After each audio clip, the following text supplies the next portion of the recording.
Extra Journaal, vers van de pers.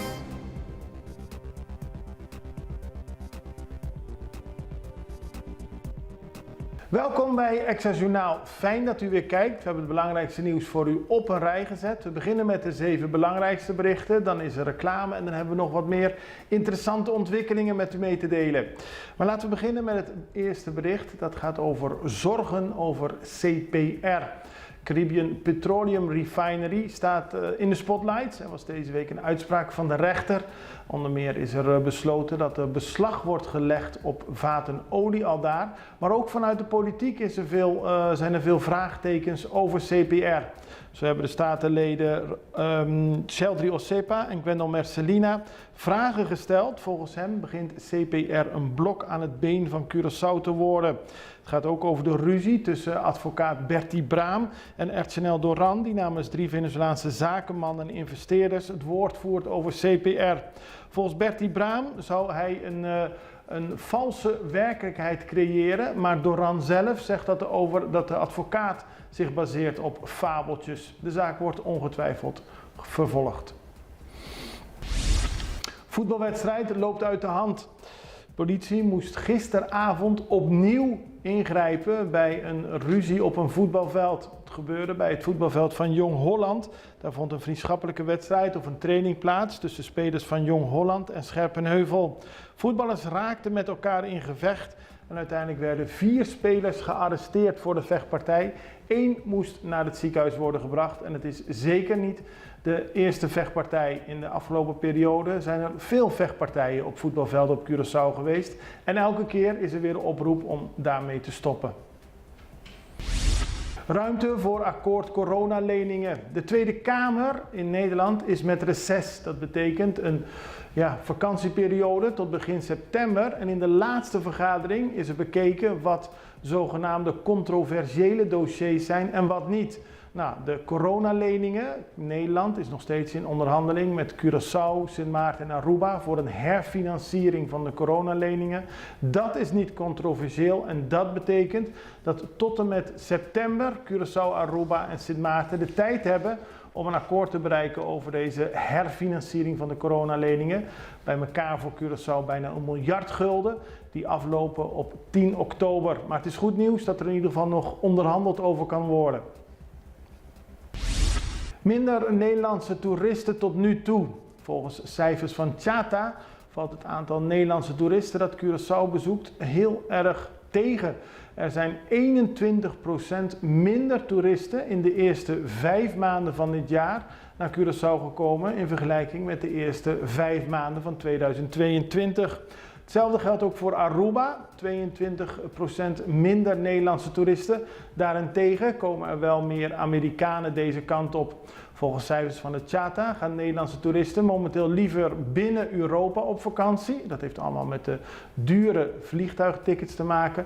Maar ze gaan liever naar landen als Griekenland en Spanje dan naar Curaçao en Aruba. Lastige maand voor de CASHA-leden. Dit leidt ertoe dat de leden van de CASHA, de organisatie die opkomt voor de belangen van kleine appartementen, duikscholen, autoverhuurbedrijven, zeg maar de kleinere spelers in de toeristische markt, die hebben in juni een zeer slechte maand gehad. Dat is gisteren bekendgemaakt. Zo staat de maand juni al bekend als het laagseizoen en dat is duidelijk te zien. Er zijn veel minder toeristen en dat betekent dat de bezettingscijfers heel erg laag zijn. HRDC laakt een onverschilligheid bij de overheid. Het gaat om de Human Rights Defense Curaçao, die een persbericht heeft geschreven waarin ze stellen dat de Curaçaose regering keer op keer een respect voor de mensen... Nee, ik zeg het verkeerd. Het gaat om de HRDC die keer op keer zegt dat de Curaçaose regering geen respect heeft voor de mensenrechten. Venezolaanse vluchtelingen op Curaçao zien massaal af van een beroep op internationale beschermingsprocedures. Niet omdat Venezuela veilig voor ze is, maar omdat de Curaçaose detentieomstandigheden nog onveiliger zijn. Dat heeft Iteke Witteveen namens de HRDC gezegd. Ze doet opnieuw een beroep op de Curaçaose regering om daadwerkelijk met beleid te komen, zodat Venezolanen niet maandenlang vastzitten in afwachting op een uitspraak van de rechter. Hoge straffen voor moord in Rotterdam. De rechter in Nederland heeft deze week de straffen opgelegd voor 2 mannen die verantwoordelijk worden gesteld voor de moord op Chanten Frans. De 34-jarige Rotterdammer werd in mei vorig jaar bij zijn woning aan de Persoonshaven neergeschoten. Er zijn nu 2 mannen veroordeeld en allebei hebben ze 18 jaar gevangenisstraf gekregen.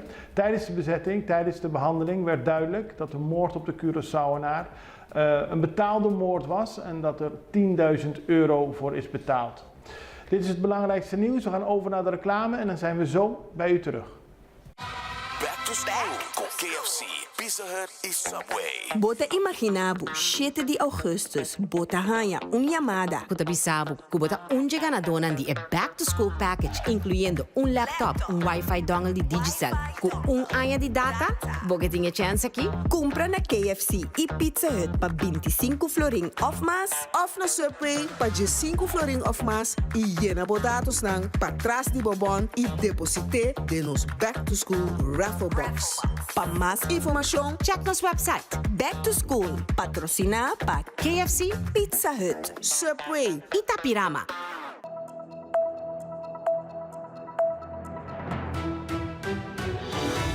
Dan gaan we over naar het nieuws dat net is binnengekomen. Er is een man en een vrouw gearresteerd vanochtend door de politie.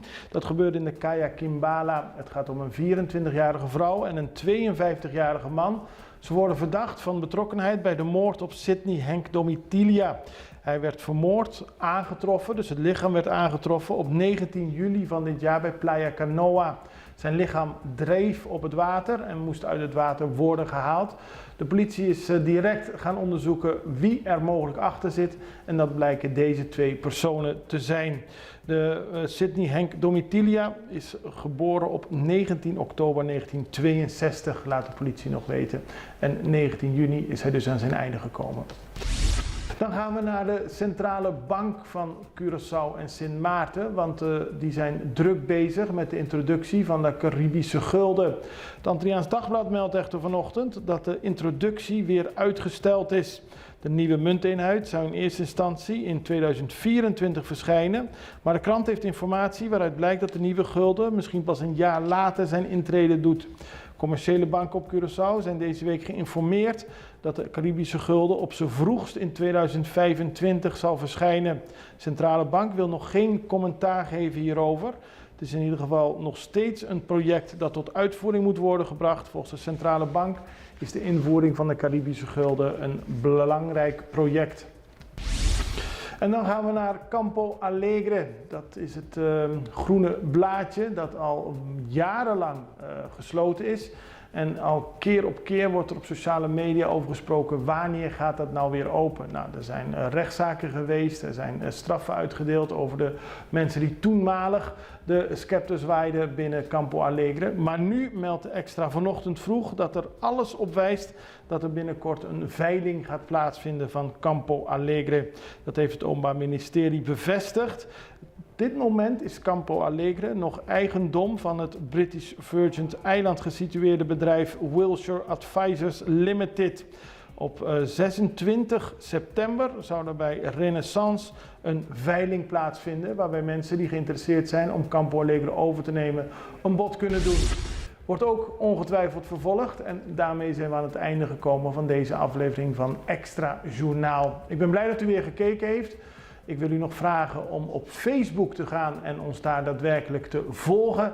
Of als u op YouTube Extra Journaal kijkt, dat ons dan werkelijk te abonneren op Extra Journaal. Dit was het programma. Ik ben er morgen weer. Fijne dag. Tot ziens. Dag.